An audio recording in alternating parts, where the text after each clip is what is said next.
This is CBN NewsWatch. And thank you so much for joining us. I'm Ephraim Graham. In this half hour, America's Secretary of State is in Saudi Arabia today, meeting with the king to talk about the disappearance and possible murder of a Saudi political writer who wrote for the Washington Post. And will Republicans keep control of the Senate, or will Democrats take it back? We're going to get the outlook from CBN News political analyst John Wage, plus a strong warning from the Prime Minister of Israel to Hamas: stop the violent protests or face painful consequences. All those stories and more are ahead today, right here on CBN NewsWatch. We begin, though, with Secretary of State Mike Pompeo, who met in Saudi Arabia today with the King Salman over the disappearance and alleged murder of a Saudi journalist. The nation's top diplomat arrived in Saudi Arabia, meeting with the royal family about missing Washington Post columnist Jamal Khashoggi. President Donald Trump sent Pompeo after calling the king Monday. The king firmly denied any knowledge of it. He didn't really know. Maybe, I don't want to get into his mind, but it sounded to me like maybe these could have been rogue killers. Who knows? Turkish leaders claim they have evidence that Saudis interrogated, tortured, and then murdered Khashoggi. The journalist is a Saudi citizen and used to be an insider with the royal family, but he became a critic and exiled himself to the United States. Mark Martin joins us now with more. So, Mark, why did the president send Pompeo to Saudi Arabia? Well, Ephraim, our senior international correspondent Gary Lane believes that the president sent Pompeo there because he basically is telling the king, hey, we want you to come clean on this, and if you don't, we're going to put on you some heavy sanctions. Give us some background. Why was Khashoggi there in the consulate in Istanbul in the first place? Good question. 2 weeks ago, he entered the consulate. He was basically just finishing paperwork for his upcoming wedding and then vanished. Wow. What are the theories as to why he disappeared? Well, there are a few out there. First of all, the New York Times reports that the Saudi royal family is contemplating a plan to blame the journalist's alleged death on an official within the kingdom's intelligence services. CNN reports the Saudis were going to claim the murder took place, but say the king or crown prince did not order it. Has the president gotten any pushback on how he's handling this at all? Yes, he has. Some lawmakers want him to do more. Some say he has too cozy of a relationship with the King of Saudi Arabia. Also, the president has repeatedly said he would not stop a major arms deal with the Saudi government, saying that would have negative consequences on the U.S. And, of course, there are lawmakers that are against that idea. All right, Mark Martin, thank you so much for covering this story for us today. Sure. Much appreciate it. Here now is a quick look at some of the other major stories we're following for you inside the CBN newsroom today. President Donald Trump and the First Lady visited the Florida Panhandle yesterday to see the damage from Hurricane Michael firsthand. The first couple flew over the damage in a helicopter for about an hour before walking through the streets, meeting with residents. President Trump said the devastation was hard to believe. He also praised the first responders and area government workers, whose work he called incredible. The first couple also toured Georgia. A federal judge has dismissed Stormy Daniels' defamation lawsuit against President Donald Trump. President Trump's attorney said it was a total victory for the president.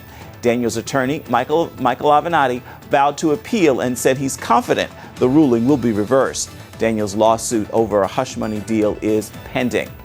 U.S. Senator Elizabeth Warren released a DNA result that she says proves her Native American heritage. In a campaign-style video, Warren released the report and takes aim at the president for repeatedly mocking her and calling her Pocahontas, going so far as to offer $1 million to a charity of her choice if she took a DNA test that proved her claims. But on that same day, the Cherokee Nation called the DNA test useless for determining tribal citizenship, the tribe saying taking the test was inappropriate and wrong.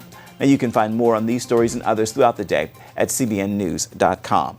Israeli Prime Minister Benjamin Netanyahu promised painful blows against Hamas if they do not stop their violent protests. As Chris Mitchell now reports from Jerusalem, the threat comes after 7 months of riots along Israel's southern border. Israeli Prime Minister Benjamin Netanyahu said Israel may choose a different way to confront Hamas's violence. We're close to a different kind of action. This action will include very painful blows. If Hamas is smart, it will cease its fire and violent outbursts now. Hamas-led riots began on March 30th. IDF spokesman Jonathan Conricus told CBN News Hamas plans events for different days. On Monday, it's the beach. For instance, Mondays are always the naval riots, when they embark from the Gaza harbor and they try to breach into Israeli waters. Friday is the weekly main event, where an average of about 18,000 rioters gather in 6 different locations, trying to violently get across into Israel, becoming more and more violent. We see a clear escalation in violence in the weapons that they use. Last Friday, the most violent attempt, IEDs were placed by Palestinians on the fence, were detonated, and that blew a hole in the fence through which 20 or so Palestinians got in, and they tried to assault an IDF position. Hamas is actively pushing Palestinians towards the fence, really escalating the level of violence and trying to get Palestinians killed on the fence. Ambassador Michael Oren addressed the Gaza situation to Christian journalists from around the world. The demonstrator is the new missile. It's actually a better missile, because in most cases it's multi-usage, and they get the picture. They get the picture of innocent kids being killed by Israel, which causes the same type of damage. It erodes our national legitimacy. Earlier, CBN News got a first-hand look at what Israeli soldiers have faced for more than half a year. It's not legitimate and civilian riot. The leaders of the riot is Hamas, and they are trying to challenge us. Hamas has also flown hundreds of arson balloons into Israel that burned thousands of acres of Israeli farmland. The goal of Hamas is to infiltrate into Israeli border communities to attack Israeli civilians. It should be very clear to our enemies that there is a limit to the amount of violence that can be tolerated, to the amount of terror that is inflicted upon Israeli civilians. And of course, IDF has the tools and the capabilities to defend against those. Chris Mitchell, CBN News, Jerusalem. Well, despite rhetoric that the rich don't pay their fair share of taxes, a new analysis shows that may not be the case. Bloomberg News is reporting the top 1% of taxpayers paid just a little more than 37% of overall the income tax revenue that went to Washington in 2016.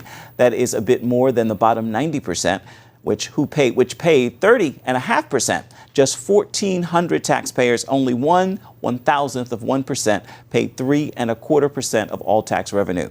That is much as the entire bottom 50% of taxpayers who paid 3%. So that means the top 1,400 taxpayers paid more in taxes as the bottom 70 million. A top White House economic official is encouraging investors to stay the course after last week's severe plunge in the stock market. President Donald Trump's chief economic advisor, Larry Kudlow, says the overall picture still looks great. These kinds of corrections are absolutely normal. This one so far actually is rather moderate. I think it's about 5% or so, 6%. We're still ahead year to date in the major indexes by 4 or 5%. The economy is in terrific shape. We are in an economic boom. Several market analysts believe the worst of the correction is over, although some say another down move is possible. But most believe this was just a correction and that stocks will recover and eventually reach new highs. Coming up, while Florida has been the focus of the headlines in recent days because of Hurricane Michael, it is also an important political swing state. And this year, it is one of the key battlegrounds in the fight for control of the Senate. We're going to bring you a look at the Sun state in the Senate race when we come back.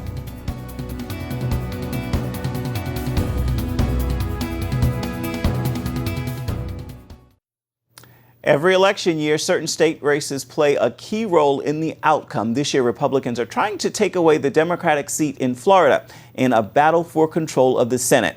As Abigail Robertson shows us, voters have to choose between two of the Sunshine State's two political giants. The 2018 Florida Senate race is a clash of the titans, with two-time Republican Governor Rick Scott trying to unseat longtime Democratic incumbent Senator Bill Nelson. This race is destined to be tight till the very end, because Florida is a very polarized state. Longtime Florida political analyst Susan McManus tells CBN News early estimates look like the margin of victory could be 1%. Partisanship is very deep in this state. The stakes are high. Money is rolling into this race from outside the state. obviously because Democrats are holding on for dear life to that seat. And Republicans are giving it their all to win it over. With 28% of the state registered as no party, however, Governor Scott's walking a fine line as to how closely he associates with President Trump. Governor Scott has a really tough time because he knows that he's got to capture a certain part of that no party affiliation independent vote, and he's got to continue to hold on to Republicans and at the same time try to think about some of those conservative Democrats in the panhandle that might vote for him. McManus calls Florida the most difficult state for campaigning because of its diversity and size. Statewide candidates must be careful on sensitive issues like gun control. The issue itself plays quite differently depending upon where you are in Florida. For example, rural voters see guns as necessary protection, while urban voters associate the weapons with two deadly events still fresh in their mind. They have to talk about issues that are important to Florida, how to fix things. Republican voters argue Nelson has been in office far too long. He's a career politician at this point. Senator Nelson is probably a great man, but he hasn't been in Florida in a long time. Democrats believe he's done a good job fighting for Medicare, Social Security, and protecting Obamacare. I like his stance on the issues. McManus says at this point, it's still anyone's guess. There's still what would be considered a lifetime between now and November. Senator Nelson easily won his past elections, but Republicans are hopeful that with Governor Scott, they finally have a chance at defeating him. Reporting from Tampa, Abigail Robertson, CBN News. And up next, we're going to talk to our CBN News political analyst, John Wage. He is here to give us the outlook on the key races in the battle for the Senate and tell us whether Republicans will keep control or Democrats will take over. We'll interview him when we come back. Stay with us. Well, the midterm elections are now exactly 3 weeks away from today, with control of both the House and the Senate up for grabs. Today, we're focusing on the Senate, and our CBN News political analyst John Wage is here with us to go over the key Senate races in the Senate and to see which party is likely to control it for the next 2 years. So give us an overview first. Which party has the most seats to defend? Well, the Democrats actually have more Senate seats by a long shot to defend. And the Republicans have 9 seats total, and only 4 of those 9 are too close to call, really, or close enough that people are watching them. Democrats have about 6 states that they've got to, try and keep control of, and so they really have an uphill climb, and they need to make a net gain of 2 in order to take control of the Senate. So you can see by the map that the states the Republicans have to defend 2 open seats in Arizona and Tennessee, and incumbents fighting hard battles in Nevada and Texas. Democrats, though, have to defend Montana, North Dakota, Missouri, Indiana, West Virginia, and Florida, the one that we just saw between Scott and Nelson. So, it's actually going to be an uphill battle for the Democrats even to gain any seats, much less gain the 2 that they've got to take over. Yeah, a lot of work ahead there. Yeah. That's the plan. Let's take a look now at the seats the Democrats have to defend. What seats are, you think, the most vulnerable for Republican pickup? Well, I think for sure North Dakota is one of the most vulnerable, with Heidi Heitkamp in a state that Trump won by about 30 points, I think. She voted against Kavanaugh for the Supreme Court. So that was a real tough one. Kevin Cramer, her opponent as a congressman, he's won statewide in North Dakota, and he has about single-digit lead over her right now. It's not over, but she's by far the most in danger of any of the candidates, I think. So another one is Joe Donnelly in Indiana. Wow. He's only got about a 2-point lead right now, being challenged by a businessman, Mike Braun. Braun has had Vice President Pence come twice in the last week alone, and just yesterday George W. Bush was there campaigning for Braun.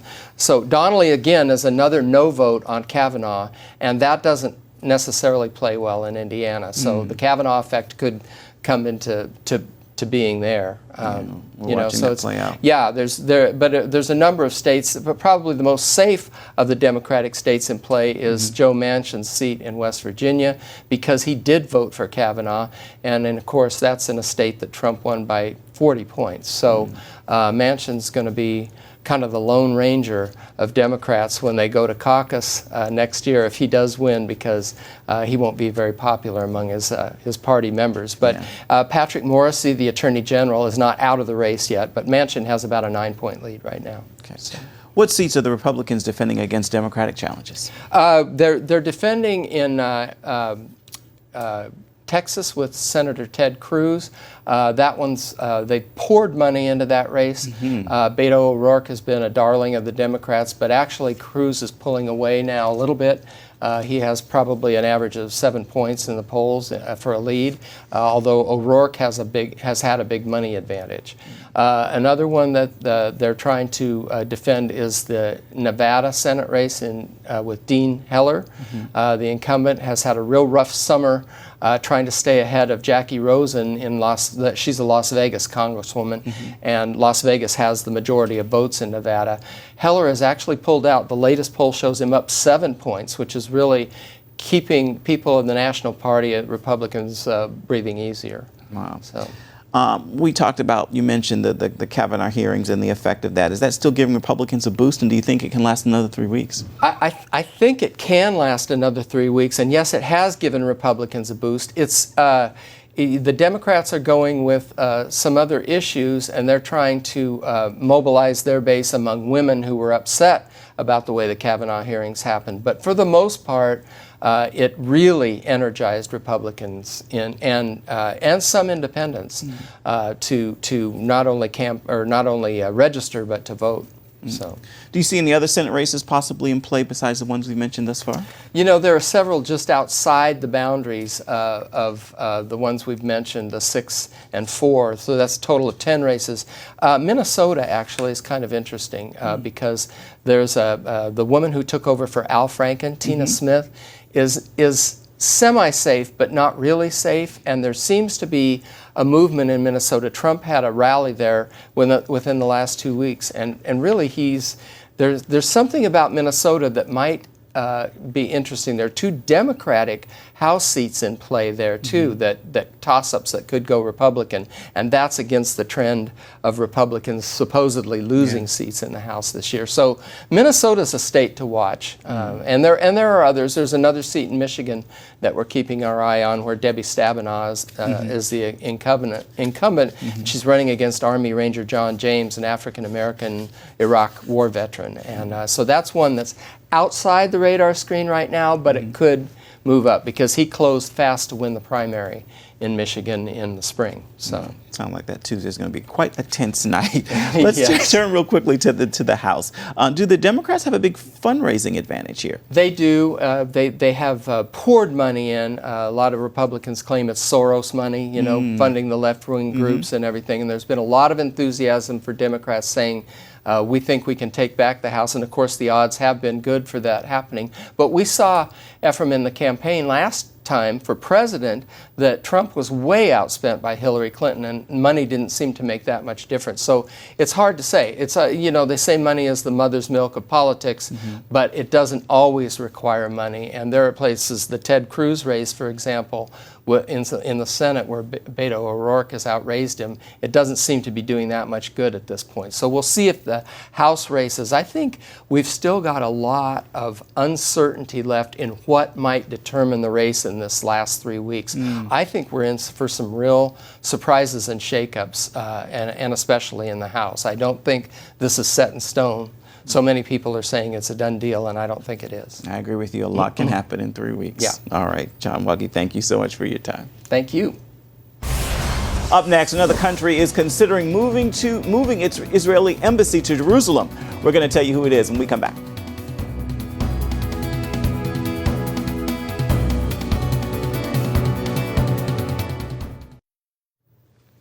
And welcome back to CBN NewsWatch. The next country to move its Israeli embassy to Jerusalem could be Australia. Israeli Prime Minister Benjamin Netanyahu tweeted about his meeting with Australian Prime Minister Scott Morrison and his willingness to move his country's embassy from Tel Aviv to Jerusalem. Morrison also said Australia is considering recognizing Jerusalem as the capital of Israel. Right now, it is time for your Tuesday Tweetable, and I leave you with this thought. God is the same yesterday, today, and forever, but he isn't always doing things the very same way. He is indeed doing a new thing, and you should in that moment prepare and get ready for overflow. Watch God work. Just because he's done it some way in the past, it doesn't mean it has to be done the same way now. So take the handcuffs off and let your unlimited God use his unlimited power. With that, I encourage you to make this a very terrific Tuesday. And thank you for joining us for the second half hour of CBN NewsWatch. I'm Ephraim Graham. Ahead today, we're going to give you a first-hand look at the devastation Hurricane Michael left behind. Plus, we're going to learn how to eat healthy without breaking the bank. All this and more are ahead on the second half hour of CBN NewsWatch. We begin, though, with Secretary of State Mike Pompeo, who met in Saudi Arabia today with King Salman over the disappearance and alleged murder of a Saudi journalist. The nation's top diplomat arrived in Saudi Arabia meeting with the royal family about missing Washington Post columnist Jamal Khashoggi. President Donald Trump set Pompeo after calling the king Monday. The king firmly denied any knowledge of it. He didn't really know. Maybe, I don't want to get into his mind, but it sounded to me like maybe these could have been rogue killers. Who knows? Turkish leaders claim they have evidence the Saudis interrogated, tortured, and then murdered Khashoggi. The journalist is a Saudi citizen and used to be an insider with the royal family, but he became a critic and exiled himself to the United States. Here now is a look at some of the other major headlines we're following for you today inside the CBN newsroom. Israeli Prime Minister Benjamin Netanyahu promised painful blows against Hamas if they don't stop their violent protests. Hamas has led riots since the end of March. The goal is to infiltrate into Israelis' border communities to attack Israeli civilians. So far, they've flown hundreds of arson balloons into Israel, burning thousands of acres of Israeli farmland. And IDF spokesperson tells CBN News Hamas plans riot events for different days of the week. A federal judge has dismissed Stormy Daniels' defamation lawsuit against President Donald Trump. Trump's attorney said it was a total victory for the president. Daniels' attorney, Michael Avenatti, vowed to appeal and said he is confident the ruling will be reversed. Daniels' lawsuit over a hush money deal is still pending. U.S. Senator Elizabeth Warren released DNA results that she says prove her Native American heritage. In a campaign-style video, Warren released the report taking aim at President Donald Trump for repeatedly mocking her and calling her Pocahontas, going so far as to offer $1 million to a U.S. charity of her choice if she took a DNA test that proved her claims. But on that same day, the Cherokee Nation called DNA tests useless to determine tribal citizenship, the tribe saying taking the test was inappropriate and wrong. You can find more on these stories and others throughout the day at cbnnews.com. President Donald Trump and the First Lady visited Florida's Panhandle Monday to see the damage from Hurricane Michael firsthand. The first couple flew over the damage in a helicopter for about an hour before walking through the streets and meeting with residents. President Trump said the devastation was so hard to believe. He also praised, though, first responders and area government workers whose work he called incredible. The president said he would be asking Congress for emergency disaster aid in the aftermath of the hurricane. The first couple also toured Georgia. It has been 5 days since the hurricane slammed into the Florida Panhandle, and although many residents are picking up the pieces, some are struggling to find friends and loved ones. With widespread cell phone outages and no way to travel, people are left waiting among the rubble. CBN News sent Chuck Holton in a helicopter to get a bird's-eye view of one of the hardest-hit areas of Panama City. We check in with him now for this look. Wow, look at that. Stripped the entire roof off of these apartment buildings down here. It's just down to bare plywood, and in some cases the walls are gone. This is really the way to get a sense for the scale and the scope of the damage out here, because it is so much bigger than what you could see just driving around in ground level. As you fly over this thing and you see just how scattered some people's houses are. We've seen several churches that have been very heavily damaged, and we can see now, I'm seeing some power crews that are out trying to work on the lines. There are power poles and lines down everywhere. You got to just imagine the force of the wind that is so strong that it can lift entire buildings over, or as we've seen elsewhere, big boats or even heavy equipment, and in one case, an entire train. What kind of wind would it take to flip over a train? There's going to be a big market for chainsaws out here. There's a house right here with the entire roof gone, and you can see down into the house. It's going to be obviously quite some time before this place starts to get back to normal, and they're going to need all the help they can get. So I'm Chuck Holton, about 500 feet above Panama City in Florida for the 700 Club. Flying 500 feet above, we've just seen the damage is extensive and severe. Panama City Beach residents say they've never seen a storm like Hurricane Michael. Between the power outages and the poor roads, recovery efforts are moving quite slowly. Getting help is also nearly impossible, and that's where Operation Blessing has been stepping in.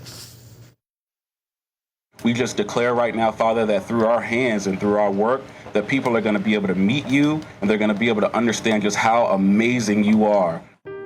Operation Blessing is responding to the challenge of helping Hurricane Michael victims in Panama City Beach, where one of the worst hurricanes in recorded history struck the Florida Panhandle. For the last 3 days, we have waited for people to come and cut down trees so we could even go into town to get gas and water and supplies. Our carport's gone, our porch is gone, but you know what? We have a home left, and God is good, and we have been blessed, and we're going to go home and eat this hot food for the first time in 3 days. But I've never seen anything like it, and I was raised here all my life. Just excited that everybody's come together and worked so hard. Somebody that I don't even know is helping me. By partnering with Lighthouse Church, Operation Blessing is able to bring relief to people who a week ago never expected to be in this position. The need is so great in Panama City Beach and the surrounding areas that Operation Blessing discovered many people did not have transportation to get to a food distribution at a church. So Operation Blessing took the food to them. Would you guys like a hot meal? We don't have any transportation except for maybe 4 days or out or something like that. We can't get any. It's a relief and a blessing. Folks in this apartment complex are still without electricity and running water. So Operation Blessing is doing whatever it takes to get them relief. The need's going to be for a long time because I've traveled and seen some of the areas here. And it's that way no matter where you go. If you look at the Bible, it's broke down into two parts, relationships and love. That's all there is. And every day, new relationships are formed when volunteers, compelled by love, come out to put faith into action. It just breaks my heart to see people that are without. I'm a nurse, so I love to take care of people, and so whatever I can do, people are so happy to see you, and they're just so happy to have a meal and know that someone cares, and then even a God bless you to them is just, it makes their day. Coming up, how to build a better gut and not break the bank. Get a crash course in grocery budget boot camp when we return.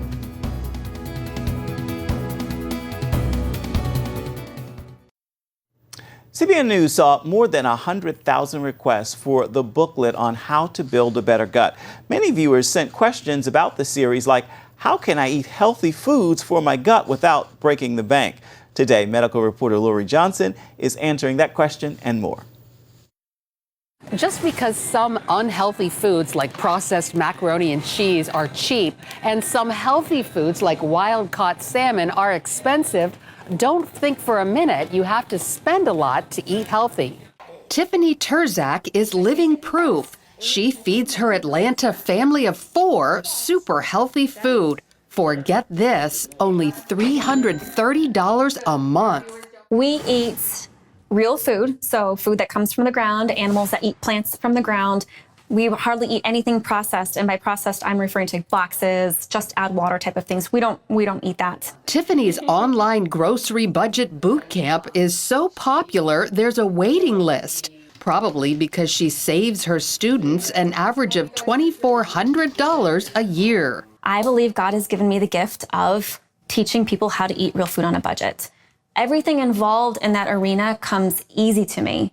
And I know it's hard for other people. Tiffany took me to her local grocery and shared her top tips, like stocking up on sale items. What really caught my eye is this, and these are drumsticks for $1.79 per pound, marked down from $2.49, and these are free-range organic as well. And there are several packages up here. There's at least, 4, 5, 6 packages of them. So when someone is concerned about eating healthier food, trying to buy organics, but they always say that organic costs so much, if you just keep your eyes open, you can find really great deals on organic food at the grocery store. So you would buy all of those packages and put them in the freezer? I would, because the sales cycle for grocery stores is 6 to 8 weeks. And now I don't have to buy it at full price and say 2 weeks from now, we're good to go for several weeks. When you hit the produce department, comparison shop. You'll be surprised some organics, like carrots, are usually pretty cheap. So it's a 30-cent difference between conventional and organic, which is really great if you're trying to buy better quality food, but trying to keep it within the budget. Don't pay more for chopped or washed produce. Save big money by doing it yourself. Seasonal produce is usually less expensive and abundant. And check out the bargain bin. Some of the stores will include organic produce in this marked down section, and it doesn't change the price. It's still 99 cents for that bag, which can really save you a lot of money. Frozen produce can be just as healthy as fresh and often a lot cheaper. And buying the right stuff in bulk also saves. For example, these big containers of probiotic-rich yogurt are a lot less per ounce than single-serving containers. Hunt for low-priced canned foods like these fiber-filled organic beans, 10 for $10. What you may not realize is that you don't have to buy 10 to get the deal of $1 per can. Wild canned fish is way cheaper than fresh or frozen, and it's just as healthy. Here's a good tip: only buy food at the grocery store. Aluminum foil will cost you more at the grocery store than it would if you were to buy it at a different store that wasn't a food-focused store. Like Walmart? Like Walmart, Costco, Target. Watch out for the specialty cheese section. The blue cheese here is twice the price of what's in the dairy section. Steer clear of bottled and canned drinks like juices and sodas. Stick with good old tap water instead. Also, avoid packaged snack foods like cereal bars. It's much healthier and cheaper to make them from scratch from organic whole oats. If you are intentional with what you cook from scratch, and you cook the things that will have the biggest impact on your budget, then you can actually make cooking from scratch work in your favor. Bone broth and kimchi are two of the best things for your gut. You can buy them at the store, but they're also really cheap and easy to make at home. First, buy meat containing bones. It's cheaper than boneless. After eating the meat, instead of throwing the bones away, save and toss them in a crock pot with water and 2 tablespoons of apple cider vinegar. Let sit for an hour, then add onion, carrot, and celery. Cook on low for 24 hours or longer. Remove the large pieces of bone and vegetables, then strain and enjoy. Lori Johnson, CBN News. Still ahead, the Dead Sea is disappearing, but there are ways to save it. We're going to take a look just ahead.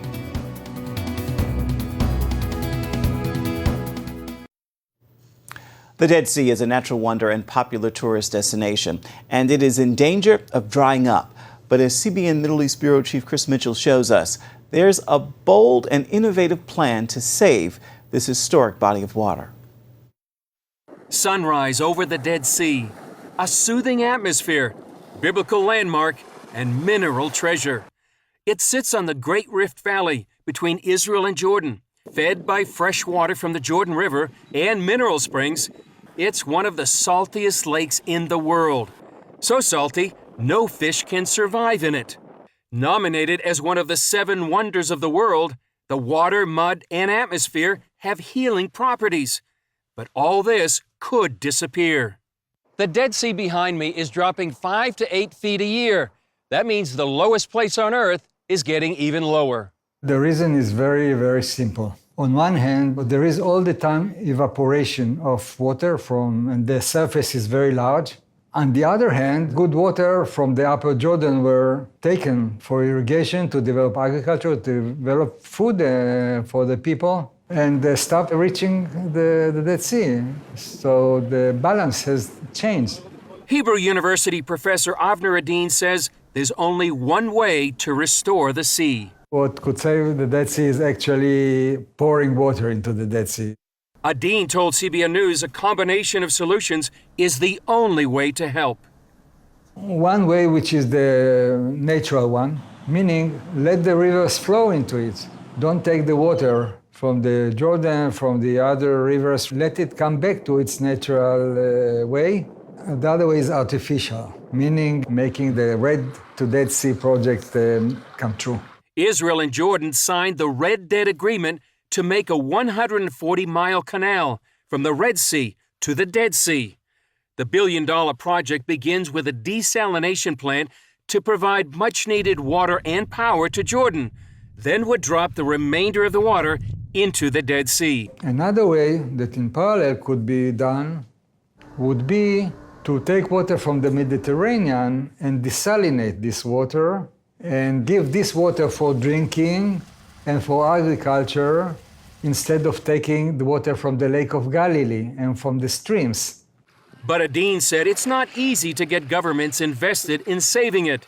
That's why activists Jacob Ben Zaken and Noam Bedin are sounding the alarm.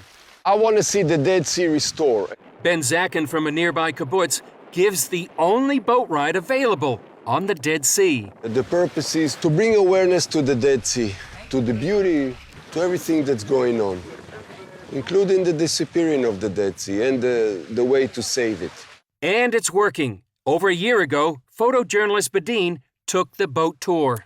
And that touched me as an Israeli to speak up for this enchanted, prehistorical, biblical place, to stand up for it. These salty pillars or chimneys may be stunning, but their appearance signals trouble. Bedin's photos show the drop in the water level in just 1 year.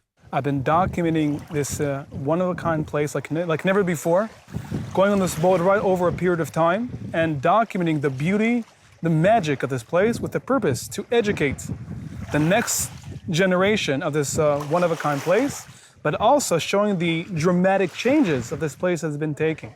The drop has also caused huge sinkholes to open up along the shore, forcing beaches to close and a nearby road to collapse. The Dead Sea is a favorite tourist destination. It's so salty you can't sink, only float. But there's much more. In the Bible, a young David hid in the nearby caves of En-Gedi. The Dead Sea Scrolls were found in the Qumran caves, giving us the oldest manuscripts of the Bible. And the Dead Sea is actually giving life. The waters and air at the Dead Sea have special healing properties for skin and other ailments. And mineral mining yields potash, a key element for fertilizer used in agriculture to feed the world. So it's a very special diamond that we should keep it. Biblical prophets also said that the Dead Sea would go through a change when the Messiah returns. Ezekiel prophesied that one day the waters of the Great Salt Sea would be healed and teeming with fish. Chris Mitchell, CBN News, the Dead Sea. The Dead Sea, indeed a diamond we must preserve. Stay with us. There's much more of CBN Newswatch coming up right after this. Queen Elizabeth has another great-grandchild on the way. The palace announced this week that Prince Harry and his wife Meghan, the Duchess of Sussex, are expecting their first child, and that child will arrive next spring. The announcement comes as the royals arrived in Australia for the 16-day visit to the South Pacific. The couple will attend the Invictus Games, a sporting event created by Prince Andrew for wounded veterans. CBN International is continuing to impact children's lives in Nepal. Teams have been hosting Superbook-sponsored events at schools across the Himalayan nation. About 2,000 children attended events at 2 Nepali secondary schools. More than 300 students from different schools participated in a children's rally, and 250 children experienced Superbook at a 2-day vacation Bible school program. Children at each event were able to learn more about the gospel and meet Superbook character Gizmo. You can find out more about what CBN is doing around the world by going to cbn.com/international. Right now, it is time for your Tuesday Tweetable, a message I hope will inspire you, and perhaps you'll post, tag, tweet, and share it with others. Encourage you to consider this. Push the pause button on fear. It is not from God. He is a God of love, and perfect love, as you know, casts out all fear. With that, I encourage you to make this a terrific Tuesday. You have everything you need to do just that. Remember, you can always get our exclusive coverage of the issues you care most about at cbnnews.com. And we love to know what you think about the stories you've seen here today. You can do that by emailing newswatch@cbn.com. And of course, you can reach out and touch us on Facebook, Twitter, and Instagram. Hope you'll join us again right here next time. Make this day a terrific Tuesday indeed.